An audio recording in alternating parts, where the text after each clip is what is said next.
Whew, whew, ha, hee, whew. I'm a little nervous. Why are you nervous, Kyle?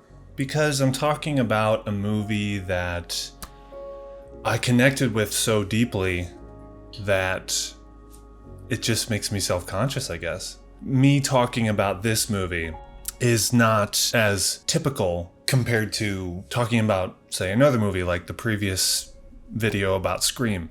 It's hard to know where to start. Well, we can start with the basics. I chose to wear a shirt that is very close to what Shane West wears in the poster of the movie.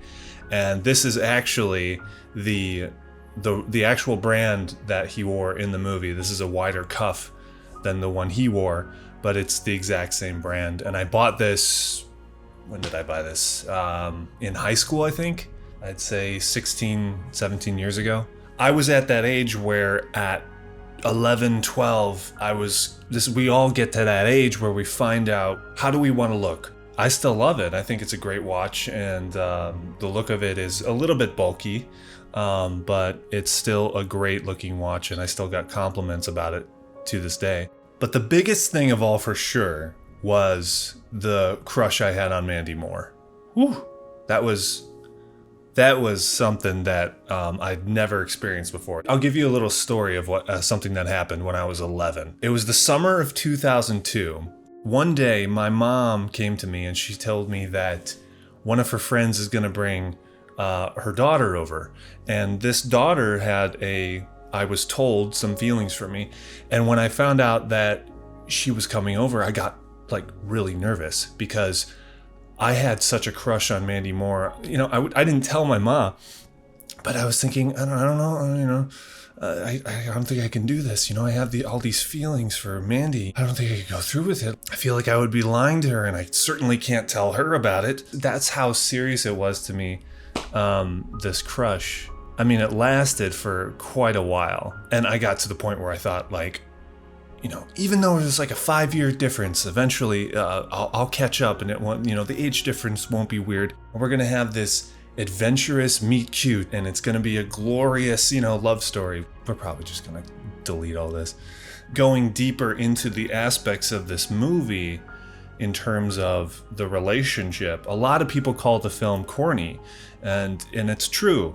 It's very sentimental, but the thing that I really appreciate about it, even still today, on so many levels, including the top-notch soundtrack with Switchfoot and others, and the delicately beautiful score by Mervyn Warren. But a really deep personal one was, I grew up in a broken family that lived under the same household. My parents were essentially emotionally divorced, but still lived under the same roof. I just never grew up in a household where I saw a healthy example of a romantic relationship. And then when this movie came along, and I related to the main character of Shane West, and I had a huge crush on Mandy Moore, and then to see this relationship blossom in an innocent way that was very wholesome, it gave me something to aspire to. One of the things that was very unique about A Walk to Remember is that it had moments that focused entirely and was patient with the two main leads connecting with each other. A lot of movies, when you look back on them, have the main characters falling in love in such quick succession. And what I really appreciate about this movie is that I was able to look at a film and watch scenes between two characters connecting that I found really engaging. And then that even led to me falling in love with the Before trilogy. A couple years later, the first time I saw Before Sunset, from then on, I was like, whew, this is a movie about just two people connecting. Yeah, and you also have the added ticking clock of when they have to break away from each other at the end of their time together.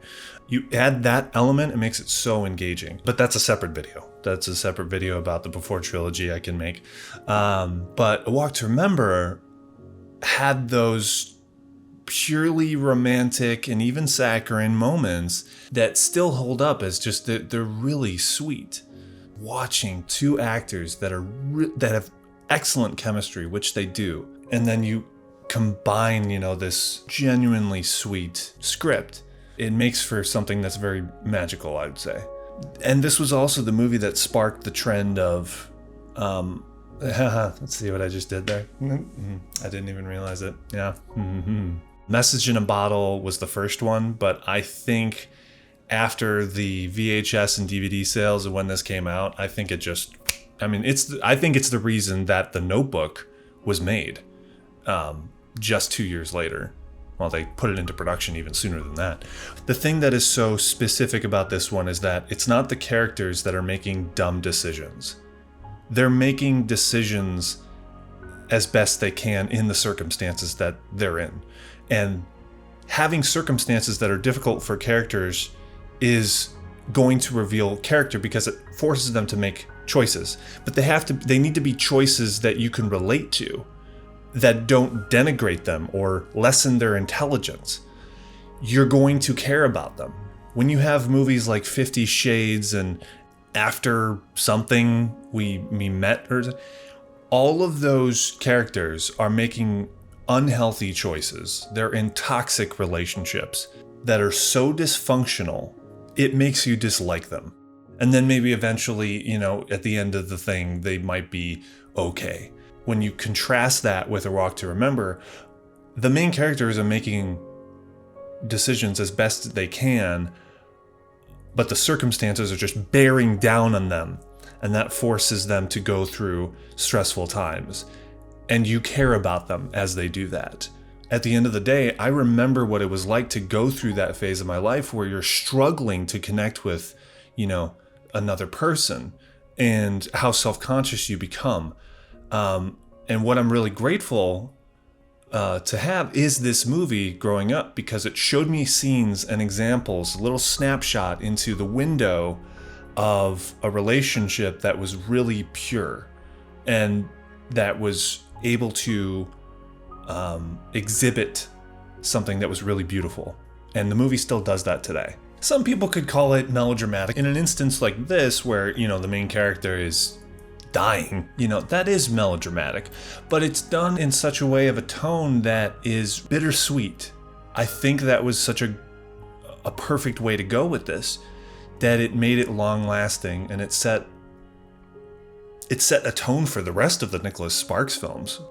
There's a stereotype among men that you don't talk about romance and, all that stuff. That was an aspect that kind of alienated me as I grew up and made me self-conscious, that I thought about that for so long, of, finding that person that you really connect with and you have, beautiful moments with. And I was fortunate and blessed enough to find that person, and I'm so grateful to have found that person. So yeah, A Walk to Remember will always hold a special place with me. Anybody who grew up in a household with two parents that exhibited a healthy romantic relationship, know that you are blessed and don't take it for granted, because not everyone gets to have that. I would say that it would be a good idea for them to team up again. I think that would be really cool. I hope they don't go the way of how Leonardo DiCaprio did it with Kate Winslet in a very dour and cynical movie like Revolutionary Road, where they just went polar opposite of romantic.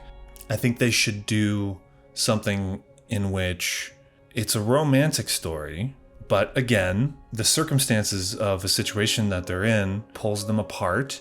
I don't think anyone should die in the movie, even though Shane West said that he should die if they do a separate story.